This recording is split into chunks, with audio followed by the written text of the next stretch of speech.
Hey sis, each month inside Entrusted Women University, we feature a brand new interview. You can watch the full interview only in Entrusted Women University, but you can check out this snippet right now. Down. And I noticed that people were excited about their purpose, excited about this assignment, but they weren't actually moving. So there was this gap between I know what I'm supposed to be doing and I'm actually doing it. And that's where the taking the five beliefs actually came from. It was me asking God questions like I always do. Lord, is this the way that it's supposed to be? And if not, show me someone in the Bible who. So the book kind of unfolded from the ministry itself of wanting to continue to help people progress in the assignment that God gave them.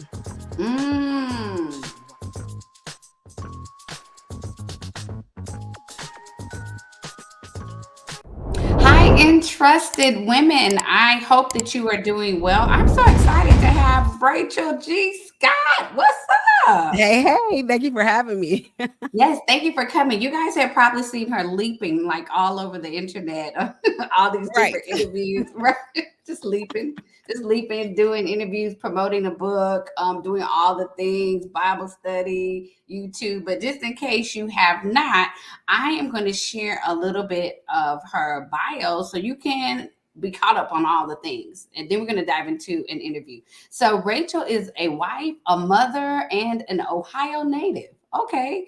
She is a graduate of Kansas State University and the University of Maryland, where she obtained her Bachelor of Science in Sociology and a Master in Business Administration. Okay, so she's got a business mind. As an author, Bible teacher, and podcast host, Rachel has shared on platforms such as Moody Radio, 100 Huntley Street, Family Live, Propel Sophia, Chris Fabry Live, and she speaks, which I got to see her in person do the keynote. And she is also the founder of the I Can't Come Down movement and a regular YouVersion partner and contributor. Her first traditionally published book, Taking the Five Leaps, released March 5th, 2024. So she's in the honeymoon season of her, Yeah. of her book Right.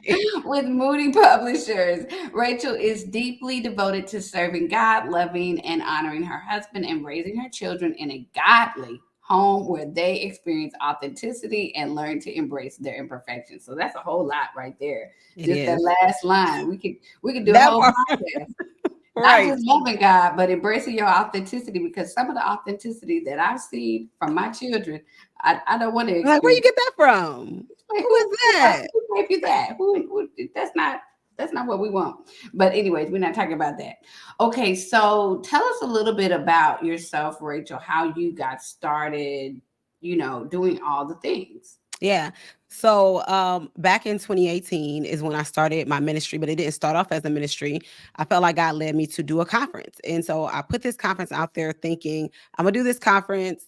And I was like, okay, we're gonna do this conference and it's gonna be about 40 people there because I had gone to an event. And when they told me how this person started, they said she started at a library. She had about 40 people there. I was like, oh yes, I could do 40 people. That's really, really easy. And I put the conference out there. It was the first I Can Come Down conference, and about 300 people signed up. What? And I was like, wait a minute, there's something here. This is something deeper than what I thought it was after I got over the shock and trying to figure out what to do next. Yeah. So after that happened, I did a second conference and we kind of went into, all the craziness that happened. But I realized that this was a ministry that God was birthing in me. So as the ministry started to progress, a lot of it was me writing devotionals for YouVersion and really leaning into what is the message that God wants people to understand from this I Can't Come Down, which is from the book of Nehemiah when he says, I'm working on something great and I can't come down. And Right. I noticed that people were excited about their purpose, excited about this assignment, but they weren't actually moving. So there was this gap between I know what I'm supposed to be doing Yeah. and I'm actually doing it. And that's where the taking the five beliefs actually came from. It was me asking God questions like I always do. Lord, is this the way that it's supposed to be? And if not, show me someone in the Bible who. So the book kind of unfolded from the ministry itself of wanting to continue to help people progress in the assignment that God gave them. Wow, that's good. And I love how God kind of does that. He allows us to live the message of our book, and then he Yep. said, write it. but we don't necessarily know that what we're experiencing or living out is an actual book or something that people could glean from. We're gonna Right. answer that. I had Oh, no clue. yeah. Like, I literally had no clue. All I knew was that I kept having these people I was mentoring, and they were getting to the point where we were together, we were in the same room, and I'm hearing all these things they want to do. And then by the time it was over, nobody was doing anything. And I'm like, what is happening here? Like, what is the disconnect? You said God told you to do this, right? But that's when I started just asking God. I'm like, I actually want people to do what you called them to do. So what's the problem? I love that. Okay, so you kind of gave us the one question one and two. So and you know what? I don't even have the book. That's That's bad. all right. I got to get you the book then. Okay, yes, because I need to leap across the internet as well.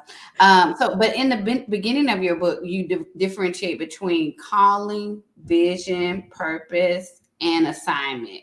Could you kind of give a brief description of each of those? Like, what's the difference? Because I've heard people use those words interchangeably. Yeah. Like, your vision is your calling, and your calling is your purpose, and all the things. Right. So I love this question because I think once we understand this, it makes everything else so much more clear. So I like to say that the calling is the what. So what is God asking you to do? Answering the question of what is God telling me and what is he saying that I need to do? Where the vision is also the what, but it is what is God showing me, right? Like Mm, you get the vision. yeah. So after you understand the calling, what is he asking me to do? Then he begins to show you what it is. And then the purpose itself is the why. Why is God asking me to do this? And I say that we all have the same purpose, every single one of us, to bring souls into the kingdom of God. So I can answer that right off the bat for you. Anything he asks you to do is for that purpose. And the assignment is how will it be done? How is he asking you to do it as a teacher, as an entrepreneur, Yeah. whatever it may be, the how is the assignment itself. And I think I want you to do a part two, and that's gonna be called like part two. How you gonna tell me I'm gonna write this book?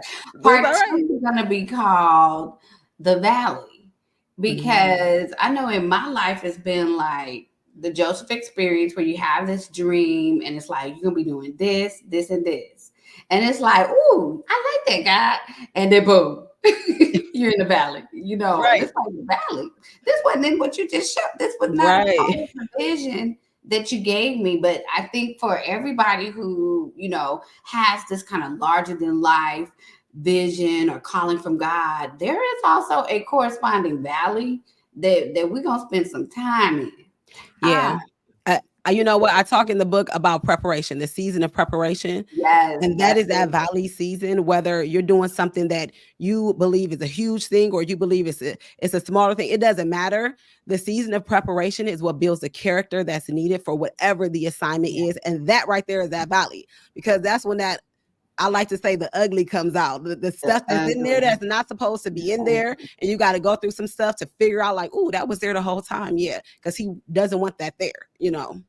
So true. Oh my gosh. I still got ugly coming out. And it's But like, listen, he is but I'm constantly also working, still in the valley. refining. Okay, he is the refiner. It's like I thought all the ugly was gone. It's like Right. so I think that let me just say to you that are watching, if you think in a linear fashion that it's gonna go directly from, vision to calling to purpose to assignment, without there being some lag time and some preparation time and some valley time, be encouraged because it's not. At I don't know all. nobody would that it happened. Not if you following God. Maybe I don't know if you're on YouTube and you just no, none of them either. Because it's a preparation time. Even if you're not doing it for God, I mean, there is like a wait time Yeah. between the manifestation of the vision that you experience. So Yep.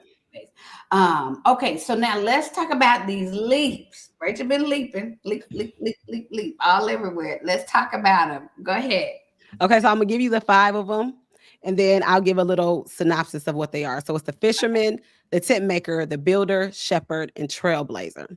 Okay. So the fisherman is based on the story of Peter, and that's when you completely leave your job or your career to go into the calling, to answer that call that you know God has been saying to you. And then the tent maker is based on the story of Paul. And that's when your career and your calling, I like to say, they occupy space in the same season. So you're still working full time, but you're starting that ministry, you're writing that book, you're Oh, starting that podcast on the yeah. side. But you haven't walked away. And it's kind of funding, just to be honest, it's funding that calling that God has given you. And then we have the builder leap, which is Nehemiah, Nehemiah is just one of my favorite biblical characters. So he was going to be in this book one way or another, which is a temporary leap from your career into your calling, but then you go back. So some of us think, okay, and you know where this really came from is that oftentimes people feel bad when God is calling them to go back and they're like, am I listening to God? Did I hear him? I know he told me to leave. But some of the assignments he gives us are temporary. You're not supposed to be there for forever, just like with Nehemiah. And then the Shepherd's Leap, which is essentially a relocation that's based on the story of Abraham. And then the Trailblazer, which is Jesus, because he did each and every one of these leaps before us. We don't realize it, but he did the fisherman's leap, he the tent maker, the builder, and the shepherd's leap. So he trailblazed for us so that we know that we are called to live a leaping lifestyle. Oh, that's good. That's so good. It really brings some context to people that we've been knowing about in the Bible. But when you put it in that context, we're able to kind of evaluate our own lives in light of those types of leaps. Would you Yeah. say that everybody cycles through one or more or all of those leaps in their I lifetime? Yeah, I believe that if you are committing yourself to Christ because he did all of them, at some point he's going to present them all to you. Now, whether you're going to answer them all, that's totally different. But at some point he is going to present each of them to you as an opportunity to follow and to go with him wherever he wants to invite you to. I like to say it's really an adventure. Like this is an adventure with Jesus that we get to go on. And it don't always feel fun. You know, sometimes you look through those adventures and you're like, oh, I don't want to do it. But yeah, I think everyone is presented with the opportunity. Yeah, that is so good. And I appreciate you saying presented with the opportunity because if we are presented and we opt out or we choose not to say yes to this great adventure, this world of unknown that God is inviting us to, we really are missing out. We There are. is an aspect of our walk with the Lord that we are not even tapping into because maybe we're afraid. Do you talk Mhm. about that? Oh, girl, I gotta talk about that when we talking about leaves. Can you Fear talk is about the fear? Can you talk about the fear? Listen, I say fear is not a friend, it's a foe. And we have to remember that. We have to identify the evidence of fear that is hindering us from saying yes to God, from doing what He has called us to do, from stepping into what He's called us to step into. Like that is going to be honestly, I feel like that's one of the key indicators that is God. Because if He tells you to do something and all of a sudden you feel fear, it's like, okay, the enemy is going against what God wants me to do. You know, even when we think about Mary, fear not. I mean, that is what is it in the Bible 365 times is the word fear not. So it's this constant evidence of like, let's not fear, let's not be afraid. Okay, so that's a word. The doors of the church are literally open. If you've been struggling with fear, and I can't imagine because we're talking to writers and speakers and dreamers and visionaries. So I know some of y'all scared because I be scared a Mhm. lot. I might be scared right now, but I'm not gonna tell you. But I might be afraid right now. I'd be like, God, I ain't doing it.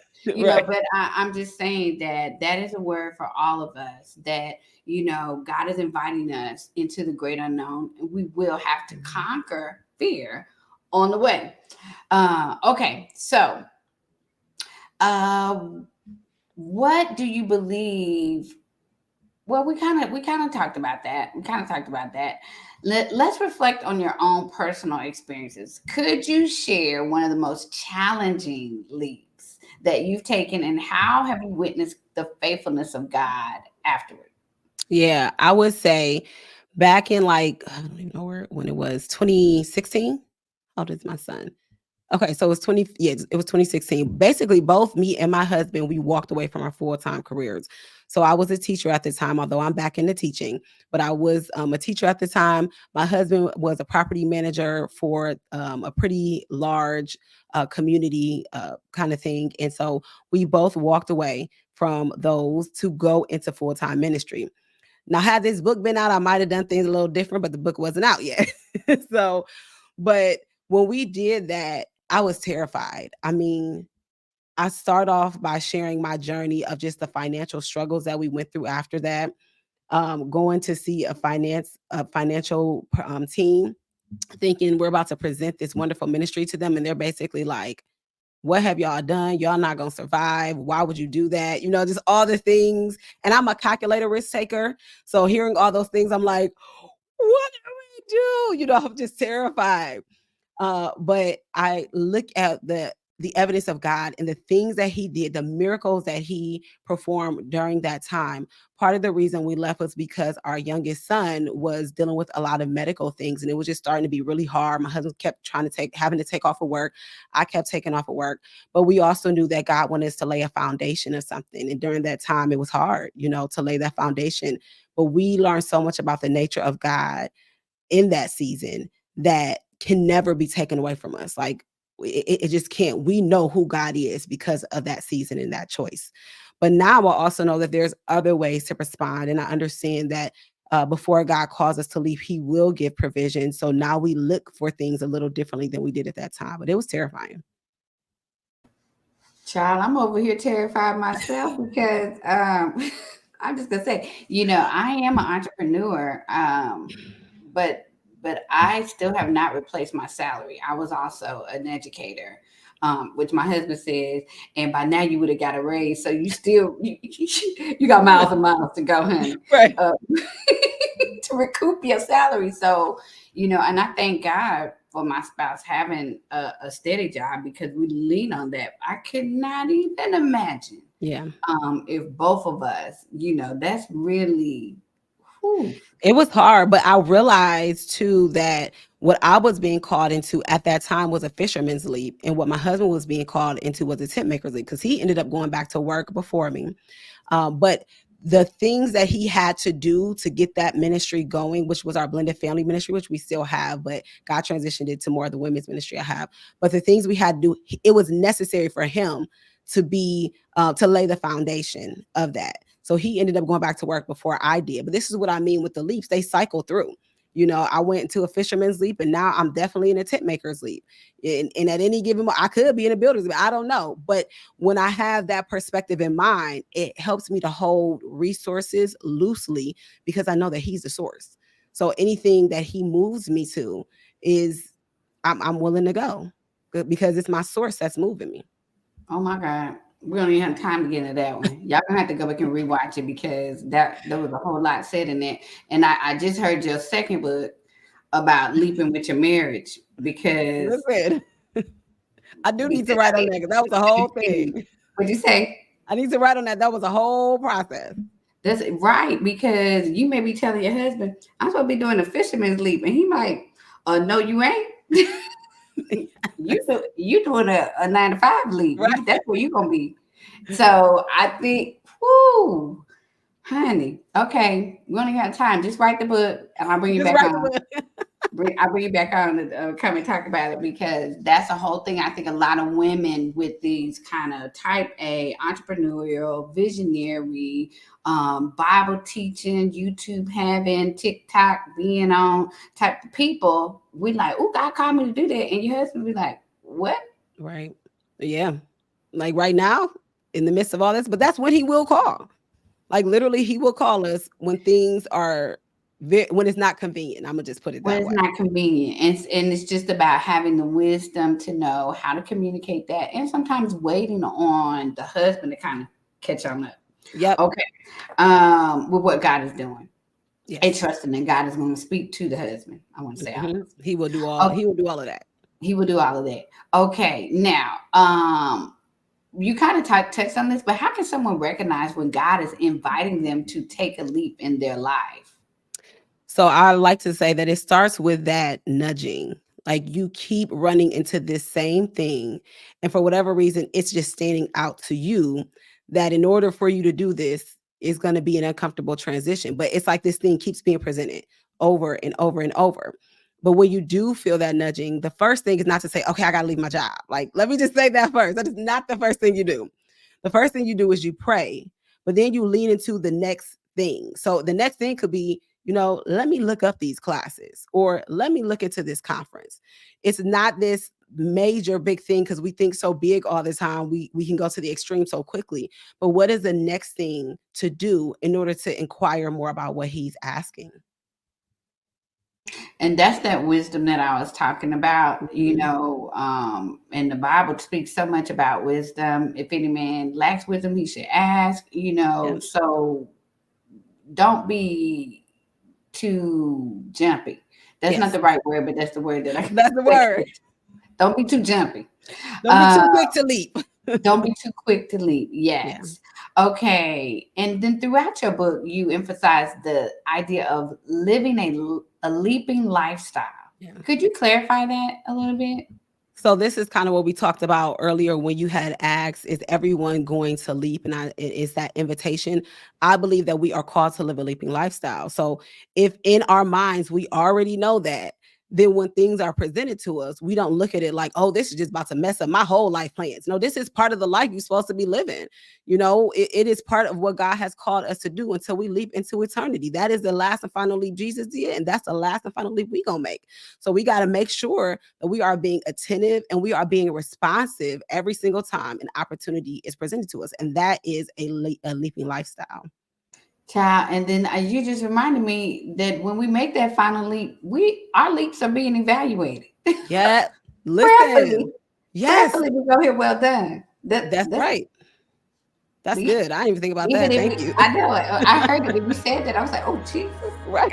God, even if we pole vaulting, e- even if we pole vaulting and we just don't make it over the bar, you know what I'm Listen. saying? But we did try. But we Okay. did try. Oh, we did try. Oh, I hope you enjoyed that interview snippet, and I want you to be sure and check out Entrusted Women University by visiting membership.entrustedwomen.com to see the interviews in their entirety. And join us next week for more content to help you on your writing and speaking journey.